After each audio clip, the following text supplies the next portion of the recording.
ፊፋን ያስጨነቀው አርጀንቲናን ለሁለት የከፈለውና እንግሊዝን ያስቆጣው ከሜዳ ባሻገር የሆነው ድርጊት የማልቪናስ ወይም ፎክላንድ ደሴቶች የአርጀንቲና ናቸው የሚል የፖለቲካ መልእክት ያነገበው ባነር መዘዝ ፊፋን እንግሊዝንና አርጀንቲናን እንደ ዥዋዥዌ እያጫወታቸው ያለው ላስ ማልቪናስ ሶን አርጀንቲናስ የሚለው የፎክላንድ ደሴቶች የአርጀንቲና መሆናቸውን የሚገልጸው ጽሑፍ በአታላንታ መርሴዲስ ቤንዝ ስቴዲየም የመታየት ጉዳይ ሊሳንድሮ ማርቲኔዝ፣ ጆቫኒ ሎሴልሶና ኒኮላስ ኦታመንዲን ጨምሮ በርካታ የአርጀንቲና ተጫዋቾችን ስጋት ውስጥ የከተታቸው ድርጊት ከዓለም ዋንጫው የፍጻሜ ጨዋታ ውጭ የመሆናቸውም ጉዳይ የትራምፕ የቅርብ ወዳጅ የሆኑት የአርጀንቲናው ፕሬዝዳንት በፍጻሜው እንዳይገኙ ያደረጋቸው ጉዳይና የገጠማቸው ተቃውሞ የአርጀንቲናና የእንግሊዝን መንግስት ባለስልጣናት በድጋፍና በተቃውሞ የየራሳቸውን ጎራ ይዘው በቃላት የገጠሙበት ጦርነት የእንግሊዝ ክስና የአርጀንቲና ጭንቀት ፊፋስ ምን ያደርግ ይሆን? እነሆ የሐምሌ 10 2018 ዓ.ም ዕለተ አረብ የገበያ ስፖርት ከሜዳ ባሻገር የሰዓቱ ስፖርታዊ ትንታኔያችን ነው። ፕሮግራሙን አዘጋጅቼ ማቀርብላችሁ መኮንን አልማው ነኝ። እስከ መጨረሻው ድረስ አብራችሁን እንድትቆዩ በአክብሮት ጋበዝኩ። ከሜዳው ባሻገር and he improvised a quite delicious finish. He will have his say, and with moments left of this game, and he has crashed it into the flag stayed down. ይህ የአርጀንቲናን ድል በስጋት የናጠውና የዓለም መነጋገሪያ የሆነው ድርጊት የተፈጠረው ከትላንት በስቲያ በነበረው የዓለም ዋንጫ የግማሽ ፍጻሜ ጨዋታ አርጀንቲና እንግሊዝን 2-1 ካሸነፈች በኋላ ነበር። ዳኛው ድራማዊና እጅግ ማራኪ የነበረውን ጨዋታ መጠናቀቁን የሚያበስር ፊሽካ እንደነፉ የተወሰኑ የአርጀንቲና ተጫዋቾች አነጋጋሪ ባነር ይዘው ታይተዋል።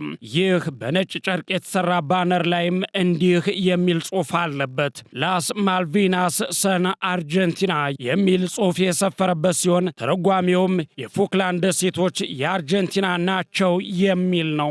ይህ ደሴት በሁለቱ ሀገራት መካከል እጅግ ብዙ ታሪክ አለው። የሚገኘው በደቡብ አትላንቲክ ውቅያኖስ ውስጥ ሲሆን ከደቡብ አሜሪካ አህጉር በተለይም ከአርጀንቲና የባህር ዳርቻ በስተምስራቅ ወደ 480 የሚጠጋ ኪሎ ሜትር እርቀት ላይ ይገኛል። ደሴቶቹ በመልክዓ ምድራዊ አቀማመጣቸው ምንም እንኳን ለአርጀንቲና ቅርብ ቢሆኑም ነገር ግን መጀመሪያ ላይ ያገኟቸው የእንግሊዝ አሳሾች መሆናቸውን ተከትሎ ዩናይትድ ኪንግደም ወይም እንግሊዝ የባህር ማዶ ግዛት አድርጋ ይዛቸዋለች። ሆኖም ግን አርጀንቲና የደሴቶቹ ባለቤትነት የኔ ነው የሚል ጥያቄ ለዘመናት ስታነሳ ቆይታለች። በ1982 ጦርነት ሰብቃ ለ74 ቀናት በቆየ ከባድ ውጊያ 650 ወታደሮችን ገብራ ተሸንፋለች። እንግሊዝ በወቅቱ በነበረው በዚያ ጦርነት 250 አካባቢ ወታደሮቿን አጥታ ግን ጦርነቱን በማሸነፍ ደሴቶቿን አስጠብቃለች።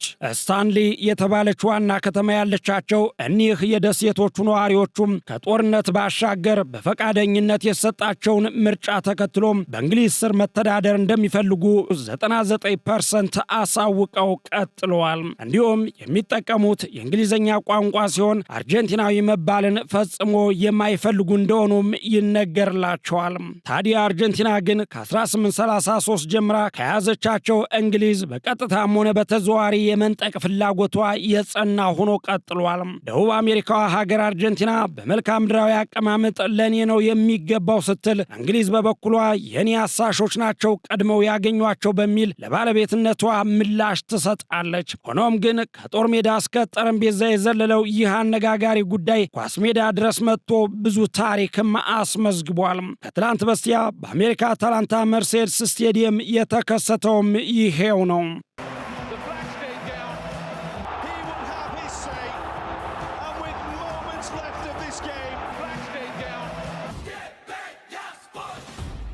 የአሜሪካዋ አታላንታ ከተማ ውስጥ በተደረገው የዓለም ዋንጫ ግማሽ ፍጻሜ ጨዋታ አርጀንቲና እንግሊዝን 2-1 ካሸነፈች በኋላ የአርጀንቲና ተጫዋቾች የማልቪናስ ወይም ፎክላንድ ደሴቶች የአርጀንቲና ናቸው የሚል የፖለቲካ መልእክት ያነገበ ባነር በስቴዲየሙ ውስጥ ይዘው በግልጽ ታይተዋል።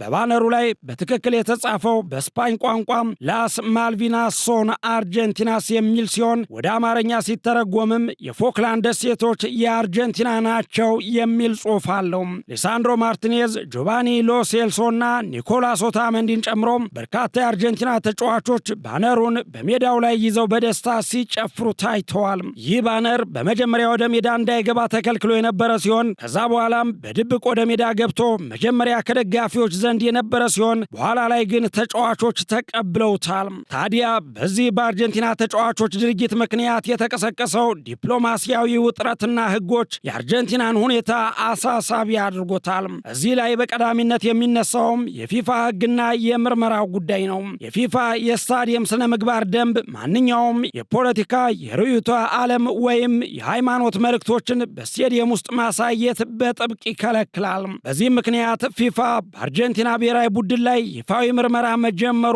አስታውቋል። ይህ ነገርም አርጀንቲናንና የአርጀንቲናን ደጋፊዎች እጅግ ያሳሰበ ጉዳይ ሲሆን ብዙዎቹም ለጉዳዩ ከፍተኛ ትኩረት ሰጥተውታል። በዚህም ቡድኑ የገንዘብ ቅጣት ወይም የተጫዋቾች እገዳ ሊጠብቀው የሚችል ሲሆን እንግሊዝ በበኩሏ በፊፋ የምርመራ አጀንዳ ላይ ነዳጅ ጠብ አድርጋለች። ፊፋ በጉዳዩ ላይ ምርመራ እንዲያደርግ የጠየቁት ሁሉም ይህንን ጥያቄ ያነሱት በፊፋ መተዳደሪያ ደንብ አንቀጽ 34.3 ላይ ተጫዋቾች ማንኛውንም ፖለቲካዊ መልእክት ወይም መፈክር ከጨዋታው በፊት በጨዋታው መሃልና ከጨዋታው በኋላ ማሳየትን እንደሚከለክል በመጥቀስ ነው። የፋልካን ደሴትን የተመለከተው መልእክትም ፖለቲካዊ ይዘት ያለው መሆኑን የሚያስረዳ በመሆኑ በተለይ እንግሊዝ ለጉዳዩ ትኩረት ሰጥተዋለች።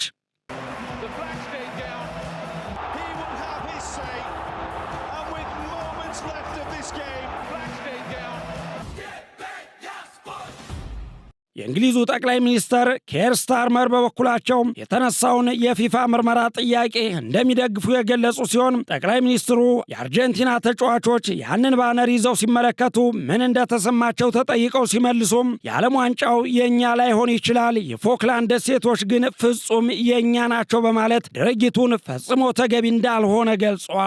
የዓለም ዋንጫን ማግኘት ባንችልም ፎክላንድ ደሴት ግን የእኛ ነው ያሉት ጠቅላይ ሚኒስትሩ በደሴቱ ላይ ያለን አቋም ግልጽ ነው፣ ከኛ እጅ ማንም ሊያወጣው አይችልም ሲሉ ጥብቅ መልእክታቸውን አስተላልፈዋል። ጨምረውም በዚህ ጉዳይ ላይ ትልቅ እርምጃ የመውሰድ ኃላፊነት ያለበት ፊፋ ነው፣ ምክንያቱም እጅግ አስደሳችና መዝናኛ በሆነው ዓለም ዋንጫ የፖለቲካ መልእክት ማስተላለፍ ተገቢ አይደለም፣ እግር ኳስን ለፖለቲካ ንግድ መዋል ቅጣት ያስከትላል በማለት አስረድተዋል። ስለ ፍጻሜው ግጥሚያ ተጠይቀው ለሁለቱም ቡድኖች ጥሩ ጨዋታ እንዲሆንላቸው እመኛለሁ፣ በተለይ ለስፔን ማለታቸው ጭምር የተዘገበ ሲሆን ነገር ግን የአርጀንቲና ተጫዋቾችን ድርጊት ፊፋ ጥብቅ ምርመራ በማድረግ ተገቢውን እርምጃ እንዲወስድ መልእክታቸውን አስተላልፈዋል። ከጠቅላይ ሚኒስትሩ ባሻገር በርካታ የእንግሊዝ ፖለቲከኞችም እንዲሁም በድርጊቱ የተሳተፉ የአርጀንቲና ተጫዋቾች እንዲቀጡ ለፊፋ ደብዳቤ መጻፋቸውን ገልጸዋል። የብሪታንያ የንግድ ሚኒስተር ፒተር ካይል የተጫዋቾቹን ድርጊት ፍጹም አግባብ ያልሆነ ሲሉ ኮንነውታል። ሚኒስተሩና ሌሎች የፓርላማ አባላት ዓለም አቀፉ የእግር ኳስ ማህበር ወይም ፊፋ በጉዳዩ ላይ አስቸኳይና ጥብቅ ምርመራ እንዲያደርግና ድርጊቱን በፈጸሙት ተጫዋቾች ላይ ቅጣት እንዲጥል ጠይቀዋል። የሊበራል ዲሞክራት የፓርላማ አባል አል ፒንከርተን በበኩላቸው ድርጊቱን አሳፋሪ ትዕይንት በማለት የገለጹ ሲሆን አንዳንድ የለንደን የፓርላማ አባላት ደግሞ በድርጊቱ የተሳተፉ ተጫዋቾች ከዓለም ዋንጫው ፍጻሜ ጨዋታ እንዲታገዱ ጭምር ጥሪ አቅርበዋል። ሌላው ደግሞ ራሱ የፎክላንድ የደሴቶች አስተዳደር ምላሽ ነው። የእንግሊዝ መንግስት የጭቃሹም ወይም ምስለኔ የሆነው የፎክላንድ ደሴቶች መንግስት በበኩሉም በተጫዋቾቹ ድርጊት ማዘኑን ገልጾ ስፖርት ለፖለቲካ መጠቀሚያ መሆን እንደሌለበትና ፊፋ በራሱ ሕግ መሰረት ተገቢውን ማዕቀብ እንዲጥል ፍላጎቱን አሳይቷል። በሌላ በኩል ደግሞ ከወደ አርጀንቲና ምላሾችን ሰምተናል።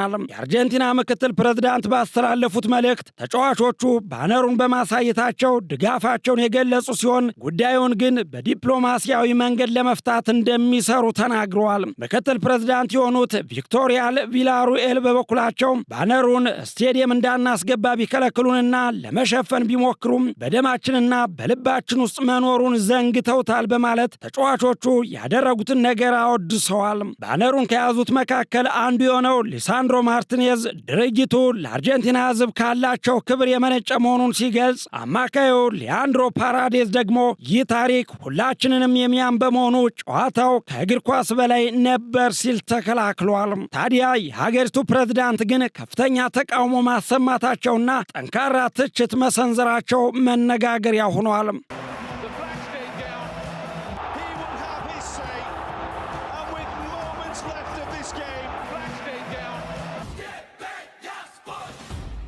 የአርጀንቲና ፕሬዝዳንት የሆኑት ዣቪየር ሚሌ የሀገሪቱን ብሔራዊ ቡድን ተጫዋቾች ድርጊት በግልጽ ተችተዋል። ፕሬዝዳንቱ ስለ ድርጊቱ በሰጡት አስተያየት ተጫዋቾቹ ያነሱት የፖለቲካ ጉዳይ በዲፕሎማሲ ጥበብ እንጂ በተራ ጽሑፍ የሚመለስ አይደለም ሲሉ ነው ድርጊቱን አጥብቀው የተቃወሙት። ይህ እግር ኳስ ብቻ ነው ያሉት ፕሬዝዳንቱ ጉዳዩን አታወሳስቡት፣ እናንተ የእግር ኳስ ተጫዋቾች እንጂ የዲፕሎማሲ አካል አይደላችሁም ብለዋል። በባነሩ ላይ የታየው ድርጊት ኃላፊነት የጎደለው ነው ሲሉ የገለጹት ፕሬዝዳንት ዣቪየር ሚሌ አስፈላጊ አይደለም ከሚሉት ጎን ቆመው ትችታቸውን ከመሰንዘር ወደ ኋላ አላሉም። ሆኖም ግን ይህ የፕሬዝዳንቱ ትችት በዜጎች ዘንድ ብዙም ተቀባይነት ያገኝ አልሆነም። ብዙዎች እርስዎ ፈሪ ናቸው ወይስ ከእንግሊዝ ጎን መቆም ነው በማለት ይጠይቁና ተጫዋቾች ጀግና ናቸው፣ ሁለት ጊዜ አኩርተውናል ሲሉ ድርጊታቸውንና እድላቸውን ያሞካሻሉ። በዚህ መልኩ መቃቃር ከተፈጠረ በኋላ ሀገራቸው ለፍጻሜ የበቃችላቸው የአርጀንቲናው ፕሬዝዳንት ዣቪየር ሚሌ በዓለም ዋንጫው ፍጻሜ ላይ ላለመገኘት መወሰናቸውን አስታውቀዋል። ፕሬዝዳንቱ አለመገኘታቸውን ያሳወቁትም የባነሩ ጉዳይ መነጋገሪያ ከሆነ በኋላና የእሳቸውንም ሀሳብ ሰንዝረው ተቃውሞ ከቀረበባቸው በኋላ ነበር። የቅርብ ጓደኛቸው የሆኑት የአሜሪካው ፕሬዝዳንት ዶናልድ ትራምፕም ዋንጫውን ለአሸናፊው ያስረክባሉ ተብሏል። በእርግጥ ዋንጫውን ትራምፕ ስለመሸለማቸው ቀድሞውን የሚታወቅ ሲሆን በዚህም ዶናልድ ትራምፕ እሁድ የሚደረገውን የዓለም ዋንጫ ፍጻሜ የሚታደሙ ሲሆን ዋንጫውንም ለአሸናፊው የሚያስረክቡት እሳቸው ናቸው ተብሏል። ታዲያ ይህ አርጀንቲናውያን ያሳዩት ባነርና በዚህ ዙሪያ በተቃውሞና በድጋፍ መነጋገሪያ የሆነው ጉዳይ እንዲሁም ሊጣል የሚችለው የቅጣት ሁኔታ አሁን ላይ እንደ ዋንጫው ሁሉ ፍጻሜው ምን ይሆናል የሚለው አጓጊ ሆኗል። እርግጥ ነው የፊፋ የዲፕሎማሲ ሕግ በማንኛውም ስቴዲየም ውስጥ ፖለቲካዊ፣ ርዕዮተ ዓለማዊ ወይም ሃይማኖታዊ መልእክቶችን ማስተላለፍ በጥብቅ የሚከለክል ነው። በመሆኑም አርጀንቲና ከገንዘብ ቅጣት ጀምሮ የተለያዩ ከባድ የዲስፕሊን እርምጃዎች ሊገጥሟት እንደሚችል ቢቢሲና አልጀዚራን ጨምሮ ሌሎች የስፖርት የመረጃ ምንጮች ላይ ጭምር በሰፊው ተመላክቷል። አርጀንቲና ከዚህ ቀደም በ2014 የዓለም ዋንጫ መድረክ ላይ ተመሳሳይ መልእክት ያለው ባነር በማሳየቷ በፊፋ የገንዘብ ቅጣት እንደተጣለባት ይታወሳል።